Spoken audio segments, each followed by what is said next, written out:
अस्सलामुअलैकुम dear student, this is Mohammad Sharif and welcome to my channel रमेब्स academy. आज हम लोग मैट्रिक के मैथ्स स्टार्ट करने वाले हैं, जिसमें सबसे पहला चैप्टर जो है आपका वो है सेट्स एंड फंक्शन, और आज हम उसकी एक्सरसाइज नंबर 17.1 स्टार्ट करेंगे। इससे पहले मैं एक इम्पॉर्टेंट बात आपको बता दूं कि जैसे कि अभी हमें पता है कि बुक्स चेंज हुई हैं, तो इससे पहले जो पुरानी बुक थी उसमें 9th क्लास की जो मैथ्स थी उसका चैप्टर नंबर 1 सेट्स था। तो वो पूरा चैप्टर जो है वो मैं सॉल्व करवा चुका हूँ। नीचे डिस्क्रिप्शन बॉक्स में मैं आपको उसका लिंक दे दूंगा, तो आप लोग यकीनन इससे पहले जो है वो जो पहली वाली वीडियो है सेट्स की इंट्रोडक्शन की, जिसमें हमने सेट्स, उसकी फॉर्म और उसकी टाइप्स और जितनी भी जो नोटेशन यूज होगी यहाँ पर क्या नाम है, जैसे इक्विवेलेंट सेट और क्या नाम है आपका proper subset, subset, power set, तो वो तमाम की तमाम मैंने जो है उसमें डिटेल में समझाया। तो आप लोग उसको ज़रूर देखिएगा, उसके बाद आपको ये वीडियो ज़्यादा अच्छे से समझ में आएगी। ठीक है, तो चलिए स्टार्ट करते हैं। एक्सरसाइज 17.1 क्वेश्चन नंबर 1 है आपका, right the following sets in tabular form. Tabular form होती है जिसको हम नंबर की फॉर्म में लिखते हैं ना सेट्स को, उसको हम टेबुलर फॉर्म कहते हैं। जैसे ये लिखा हुआ ये डिस्क्रिप्टिव फॉर्म है, ये लिखे हुए हैं, ये जितने भी लिखे हुए ये सेट बिल्डर फॉर्म है। ठीक है, तो मुख्तलिफ किस्म की फॉर्म्स होती हैं सेट्स को लिखने की। तो स्टार्ट करते हैं। नंबर 1 पार्ट है आपका, set of all integers between -3 and 3। तो -3 और 3 के दरमियान जितने भी पॉजिटिव इंटीजर्स हैं, सिर्फ पॉजिटिव नहीं है, सिर्फ इंटीजर्स हैं, वो हमें यहाँ पर लिखने हैं। ठीक है, तो हम कहते हैं कि ए सेट है। ठीक है, अब -3 से 3 के दरमियान वाले लिखने, बिटवीन वाले, इसको मिला के नहीं लिखने। तो यहाँ से स्टार्ट करेंगे -2, -1, 0, +1 एंड +2। ठीक है, ये पहले वाले का आंसर आ गया। दूसरा वाला देखते हैं, set of composite numbers less than 11। Composite numbers हम उन नंबर्स को कहते हैं जो किसी दो छोटे पॉजिटिव इंटीजर से मल्टीप्लाई होके आते हैं, जैसे जो कि 1 से बड़ा हो। ठीक है, जो कि 1 से बड़ा हो, जैसे 2 इंटू 2, 2 2 ज़ा 4, 2 3 ज़ा 6, इस तरीके से। तो हमें कहाँ तक लिखने हैं, जो लेस देन 11 हो, 11 से कम तक हो। तो देखते हैं कौन कौन से होते हैं हमारे पास। जैसे 2 2 ज़ा 4 हो गया, अब 5 तो आता नहीं है, 2 3 ज़ा 6, ठीक है, 7 भी आता नहीं है, तो 2 4 ज़ा 8, ठीक है, लेकिन 3 आता है, 3 इंटू 3, 3 इंटू 3, 3 3 ज़ा 9, तो ये भी एक पॉजिटिव इंटीजर है। 10 भी आता है, 2 5 ज़ा 10, तो ये कहलाते हैं कंपोजिट नंबर, सॉरी। ठीक है, नंबर 3 देखते हैं। नंबर 3 में आपको कह रहे हैं कि x such that x belongs to prime numbers that is, अब यहां से समझते, देखें x तो नंबर होता है ना, वो नंबर क्या है, वो नंबर 5 से बड़ा है और 13 से छोटा है और 13 के बराबर है। ठीक है, इस तरीके से पढ़ते हैं हम। मैं तभी कह रहा हूँ कि वो वीडियो देख लें, उसमें सही से आपको डिटेल में समझ में आ जाएगा। वैसे यहाँ पर भी कोई प्रॉब्लम नहीं है, इसको इस तरीके से पढ़ते हैं कि x such that x belongs to prime numbers, और वो प्राइम नंबर्स क्या है, वो प्राइम नंबर्स कुछ इस तरीके से है कि वो नंबर 5 से बड़ा है और 13 के छोटा और उसके बराबर है। ठीक है, तो ये क्या बनेगा, 5 से बड़ा है, और है कौन से प्राइम नंबर जो सिर्फ अपने टेबल में आते हैं, तो 7, ठीक है, सिर्फ अपने टेबल में आता है, 5 से बड़ा है। 8 2 के टेबल में भी आता है, 4 के टेबल में आता है, नहीं लिखेंगे। 9 भी आता है, 10 भी आता है, 11, ठीक है, 11 और itself 13।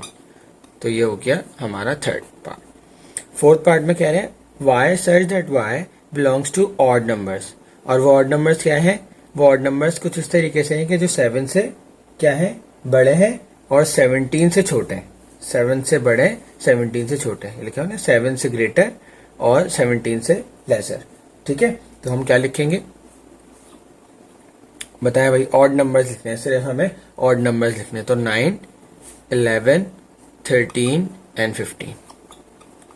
Alright, number 5, z such that z belongs to real numbers, और वो रियल नंबर्स क्या है, z square is equal to 121। अब इसको हमें सॉल्व करके निकालना पड़ेगा। देखें, z square is equals to 121 है ना, ठीक है, तो मुझे z स्क्वायर तो नहीं चाहिए, सिर्फ z चाहिए। तो इसके लिए मैं क्या करूंगा, स्क्वायर रूट ले लूंगा। जब मैं स्क्वायर रूट लूंगा तो मेरे पास ये स्क्वायर से रूट खत्म हो जाएगा, z इज इक्वल्स टू, अब जब हम 121 का स्क्वायर रूट लेंगे तो 11 आता है, लेकिन जब भी आपको पता है हम जब रूट हटाते हैं तो हम प्लस माइनस करके लिखते हैं। क्या करते हैं, प्लस माइनस करके लिखते हैं। तो प्लस माइनस 11, ठीक है, तो हमारे पास ई का आंसर क्या आ जाएगा, +11 और -11। ठीक है, समझ आ गई। अच्छा जी, लास्ट है हमारे पास 6, जिसमें हमें कह रहे हैं कि P such that P belongs to rational numbers और P square is equal to -1। तो इसको भी हम सॉल्व कर लेते हैं। P square is equal to -1, ठीक है, रूट लेंगे जैसे हमने पहले लिया था, तो P square is equal to √-1, P square से ही खत्म। आपको पता है कि √-1 जो होता है वो बराबर होता है आयोटा के, इसके बराबर होता है आयोटा के, और आयोटा एक रैशनल नंबर नहीं है, तो इसलिए इसका जो आंसर आ जाएगा वो क्या आ जाएगा, नल सेट। इसको इस तरीके से भी लिख सकते हैं और फाई के सिंबल से भी लिख सकते हैं। तो ये हो गया हमारा क्वेश्चन नंबर 1। ठीक है, क्वेश्चन नंबर 2 देखते हैं। अच्छा जी, क्वेश्चन नंबर 2 में आपसे कह रहे हैं कि अब वही सेट्स दिए हुए हैं हमें, ठीक है, मतलब डिफरेंट सेट्स दिए हुए हैं, लेकिन हमें क्या करना है, हमें सेट बिल्डर फॉर्म में आप कन्वर्ट करना है। ठीक है, सेट बिल्डर फॉर्म मैंने आपको लास्ट में बताया कि कैसे लिखते हैं।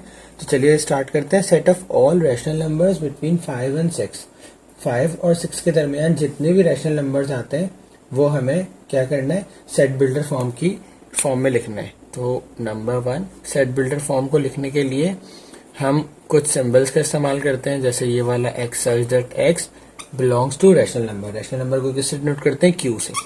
किससे, q से। ठीक है, अब क्या है, नंबर्स 5 और 6 के दरमियान है, तो पहले तो मैं ये लिख लेता हूँ x, सही है, ताकि यहाँ से हम एक रेफरेंस ले लेते हैं जो कि 5 से बड़े हैं, ठीक है, और 6 से छोटे हैं। तो वो हमारे पास आ गए रैशनल नंबर्स का सेट। ठीक है, x such that x belongs to rational numbers जो कि 5 से बड़े और 6 के छोटे, मतलब 5 और 6 के दरमियान वाले, वो सारे के सारे सेट क्या है, रैशनल नंबर्स के सेट हैं। नंबर 2 कह रहे हैं 1 2 3 4 6 and 12। ठीक है, अब ये हमारे पास ना ही इवन है, ना ही ऑड है, ना ही इंटीगर्स है। ठीक है, ये बल्कि क्या है, कुछ ऐसे नंबर्स हैं जो कि क्या है, 12 से डिवाइड हो रहा है। क्या हो रहा है, 12 से डिवाइड हो रहा है। तो हम इनको क्या लिखेंगे, यहाँ पर आप कुछ भी लिख सकते हैं, y भी लिख सकते हैं, z भी लिख सकते हैं, इट्स अप टू यू। ठीक है, तो y such that y is a positive divisor of 12। ठीक है, नंबर 3 0 ±1 ±2 से लेकर 40 तक, +-1, अब प्लस माइनस है ना, तो इसका मतलब ये इंटीगर्स है। ठीक है, तो हम इसको लिखेंगे z such that z, ठीक है, बिलोंग्स टू क्या है, इंटीगर्स। इंटीगर्स को हम किससे डिनोट करते हैं, z से। ठीक है, अब ये है क्या, कहाँ से कहाँ तक है, 0 से लेकर 40 तक है, 0 से लेकर 40 तक। अब 0 भी इंक्लूड है और 40 भी इंक्लूड है, तो मैं यहाँ लिखूंगा कि 0 से बड़े हैं और 0 के बराबर है, और 40 से छोटे हैं और 40 के बराबर है। ठीक है, नंबर 4 यानी कि डी, ये कह रहे हैं -4 -2 0 2 और +4। ठीक है, तो इजी है। ये है क्या, कौन से नंबर है, ये इवन नंबर्स है, तो हम इसको रिप्रेजेंट करेंगे किससे, ई से। तो x such that x belongs to e। ठीक है, अब कौन से नंबर, चले बताएं, -4 से बड़े, क्योंकि अब प्लस आएगा तो बड़ा होगा ना, और 4 से छोटे।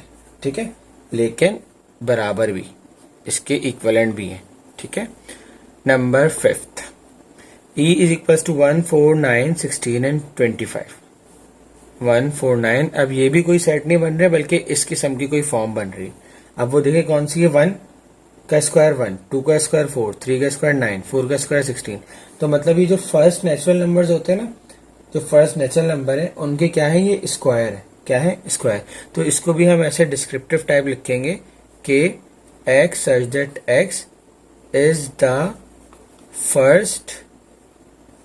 first, या स्क्वायर लिखते पहले, is the square of first, ये फर्स्ट ये है कि 5, मतलब फर्स्ट 5 नेचुरल नंबर्स। ठीक है, नंबर 6 कह रहे हैं f is equal to -1 -3 -5 -7 and so on. ये क्या है, इंटीगर्स है ना, ये क्या है, इंटीगर्स है, लेकिन ये जा रहे सारे नेगेटिव में, जा रहे किस में, नेगेटिव में। तो x such that x is the negative integers. क्या है? इज द नेगेटिव इंटीग्रस, नहीं sorry, odd numbers. Is the negative odd numbers. ठीक है, ये हो गया क्वेश्चन नंबर 2. क्वेश्चन नंबर 3 देखते हैं. क्वेश्चन नंबर 3 में कह रहे हैं right any 5 examples of null set. Null set की एग्जाम्पल लिखनी है हमें. नल सेट वो सेट होता है जिसके अंदर कोई भी एलिमेंट मौजूद नहीं होता. इसको हम इस तरीके से भी रिप्रेजेंट करते हैं और इस तरीके से भी करते हैं और सिंपल ऐसे भी लिखते हैं. ठीक है, तो ये नल सेट कहलाता है. ठीक है, तो मतलब कोई भी एलिमेंट मौजूद ना हो. तो नंबर फर्स्ट ए, हम वहीं से एग्जाम्पल ले लेते हैं जो हमने क्वेश्चन नंबर 1 का आई थिंक लास्ट पार्ट किया था. वो क्या लिखा हुआ था उसमें कि P such that P belongs to rational numbers. ठीक है, belongs to rational numbers. और वो rational number क्या है? वो rational number क्या है? P square is equals to -1. P square is equals to -1. याद है ना, मैंने इसको सॉल्व किया था इस तरीके से. -1 तो रूट लिया था, ये -1 हो गया, तो P is equals to iota आ गया. तो आयोटा जो है वो कोई रैशनल नंबर नहीं होता, इसीलिए हम इसको क्या करेंगे? नल सेट मानेंगे. ठीक है, नंबर 2 है आपकी एग्जाम्पल कि हम एक डिस्क्रिप्टिव फॉर्म में लिख लेते हैं, एक दो डिस्क्रिप्टिव फॉर्म में भी लिख सकते हैं. इसमें कोई वो नहीं है कि आपको सेट बिल्डर में लिखना है, टेबलर में लिखना है, इसमें कोई ऐसी बात नहीं लिखी हुई. ठीक है, हमें बस सिर्फ एग्जाम्पल्स देंगे. तो set of all women president of Pakistan, कि उन तमाम वुमेन प्रेसिडेंट ऑफ पाकिस्तान का सेट बनाया जो पाकिस्तान की प्रेसिडेंट रही हूँ. ठीक है, अब पाकिस्तान की प्रेसिडेंट वुमेन तो कोई भी नहीं रही. प्राइम मिनिस्टर रही है बेनजीर भुट्टो, लेकिन वुमेन प्रेसिडेंट नहीं रही, सदर नहीं रही. तो इसलिए ये भी क्या है? Example of null set. ठीक है, एक और डिस्क्रिप्टिव फॉर्म में लिखते हैं. डिस्क्रिप्टिव फॉर्म में तो हम बहुत सारे लिख सकते हैं, इसमें भी लिख सकते हैं, लेकिन इसमें बच्चों को थोड़ी सी कंफ्यूजन होती है, बनाने में सोचना पड़ता है. लेकिन अगर हम डिस्क्रिप्टिव फॉर्म में लिखे तो हम बहुत सारे लिख सकते हैं, जैसे set of square with 5 side. अब हमें बताया भाई स्क्वायर की तो 4 साइड्स होती हैं, तो ये तो सेट है ही नहीं, ये नल सेट है मतलब. ठीक है, एक और हम डिस्क्रिप्टिव की एग्जांपल लेते हैं. पहले एक टेबलर फॉर्म की बनाते हैं कि x such that x belongs to natural numbers. ठीक है, और वो नेचुरल नंबर्स जो है वो क्या है? 1 से छोटा है. 1 से छोटा है. अब 1 से छोटा तो नेचुरल नंबर नहीं होता, क्योंकि आपको पता है नेचुरल नंबर का सेट तो स्टार्ट ही होता है 1 2 3 से लेकर 9 तक. ठीक है, तो इसलिए इसका मतलब ये क्या है? नल सेट है. क्या है? Null set. और एक और एग्जांपल ले लेते हैं, एक और ले लेते हैं हम descriptive set of mango tree with apples. अब भाई मैंगो ट्री के ऊपर जो है एप्पल्स तो उगने से रहे, तो इसका मतलब it is also a null set. 5 हो गई. एक और मैं लिखवा देता हूं, जैसे सेट ऑफ, या टेबलर फॉर्म में लिखते हैं कि x such that x belongs to prime numbers. और वो प्राइम नंबर्स क्या है? वो प्राइम नंबर्स हैं 7 से बड़े. ठीक है, और 10 से छोटे.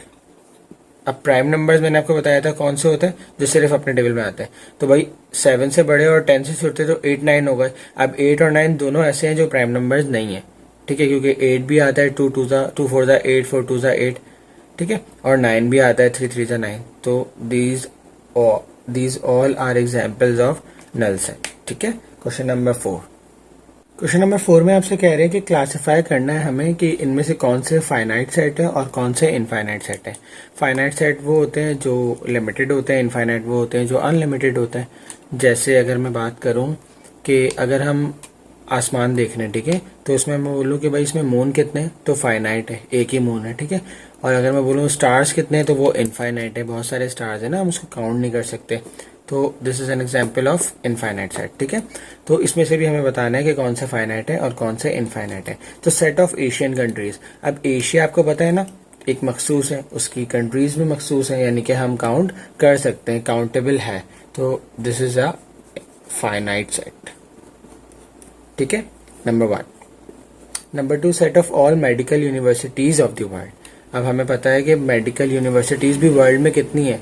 फाइनाइट ही है ना, काउंट कर सकते हैं हम, कोई ऐसा तो नहीं है कि जो ना काउंट हो सके. तो this is also a finite set. ठीक है, number third, set of all real numbers between 6 and 9। भाई 6 और 9 के दरमियान जितने भी रियल नंबर्स है ना, वो हमें बताना है कि वो फाइनाइट है या इनफाइनाइट है। अब 6 और 9 के दरमियान तो बहुत सारे रियल नंबर्स हो सकते हैं ना पॉइंट के फॉर्म में, तो this is a infinite set.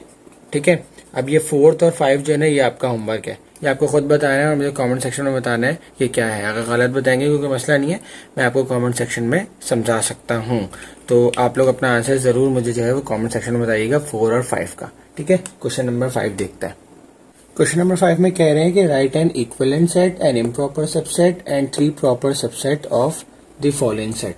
ठीक है, वो दो आपको दिए हुए पार्ट 1 और पार्ट 2 करके, आपको इसका क्या करना है, इक्विवेलेंट सेट बनाना है, इम्प्रॉपर सबसेट बनाना है और 3 प्रॉपर सबसेट्स बनाना है।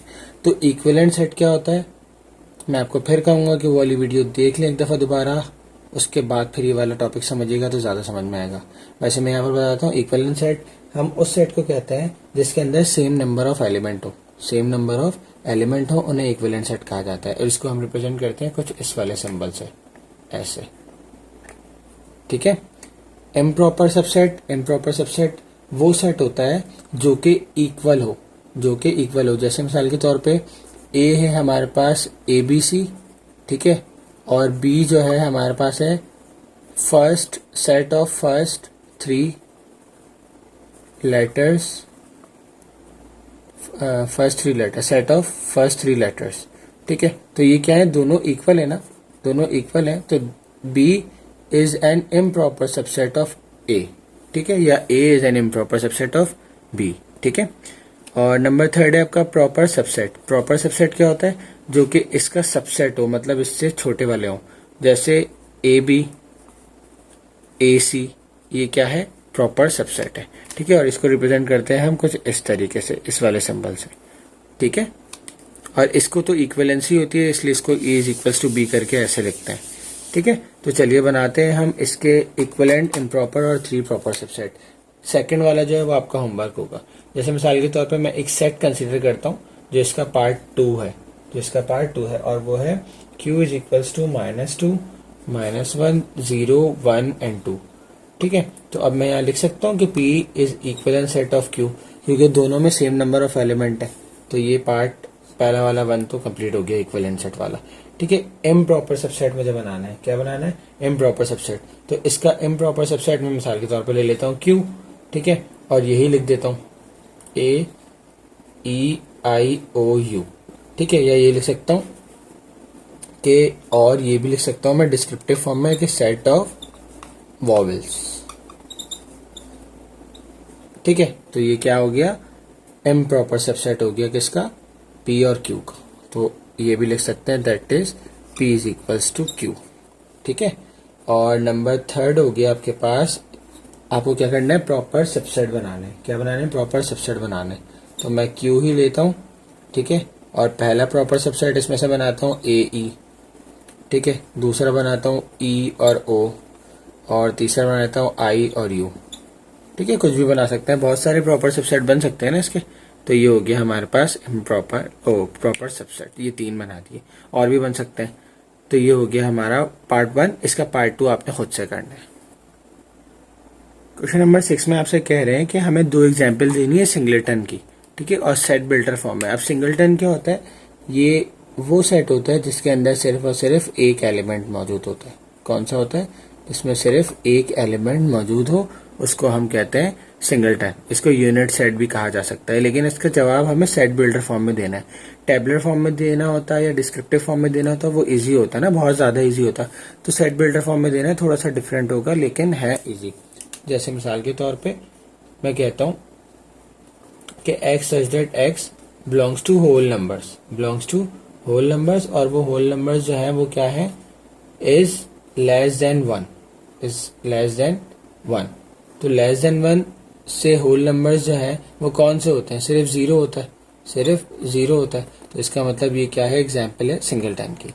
ठीक है, एक और एग्जाम्पल लेता हूं मैं कि x such that x belongs to natural numbers and और वो बराबर होगा हमारे पास कि x square is equals to 49। क्या 49 आ गया।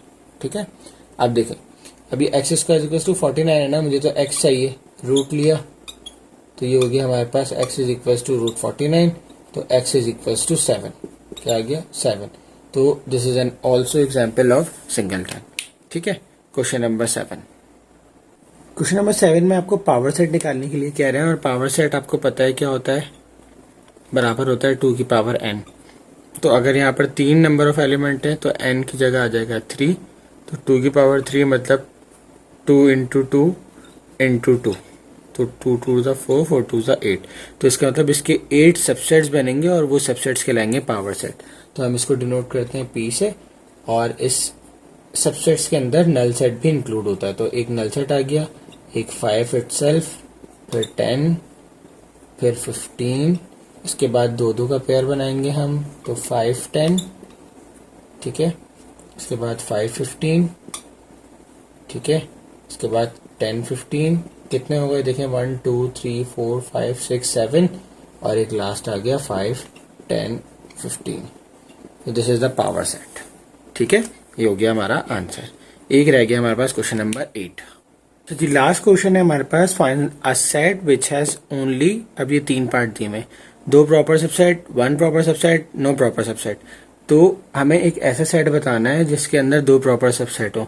तो अभी हमें यहाँ पर कोई हमें सेट ही नहीं दिया हुआ, तो हम कैसे बता सकते हैं कि इसके जो है वो 2 प्रॉपर सबसेट होंगे। तो इसका मतलब नंबर 1 इज नॉट पॉसिबल। ठीक है, अगर हमें दिया हुआ होता तो हम पॉसिबल कर लेते, उसको बना लेते, तो अभी हमारे पास गिवन नहीं है। नंबर 2 में कह रहे हैं 1 प्रॉपर सबसेट। अब 1 प्रॉपर सबसेट तो नोन है ना, कि कोई सा भी होगा ना, कोई सा भी सेट गिवन होगा उसका एक प्रॉपर सबसेट तो बन सकता है, और वो क्या हो सकता है, सिंगलटन। जैसे मैंने आपको बताया कि सिंगलटन कौन सा होता है, जिसमें सिर्फ एक एलिमेंट मौजूद होता है, उसको हम यूनिट सेट भी कहते हैं। ठीक है, नंबर 3, एक ऐसा सेट बनाए जिसके अंदर नो प्रॉपर सबसेट। अब वो भी हमें कोई सा भी गिवन हो, लेकिन हमें एटलीस्ट ये तो पता होगा ना कि इसका कोई भी प्रॉपर सबसेट नहीं होता, और वो कौन सा होता है, नल सेट। नल सेट का कोई भी मतलब नल सेट जो होता है किसी भी का प्रॉपर सबसेट नहीं होता। ठीक है, इसी के साथ ये हमारी एक्सरसाइज होती है खत्म 17.1। इंशाल्लाह नेक्स्ट क्लास में हम 17.2 स्टार्ट करेंगे। तब तक अपना बहुत सारा ख्याल रखिएगा। अल्लाह हाफिज।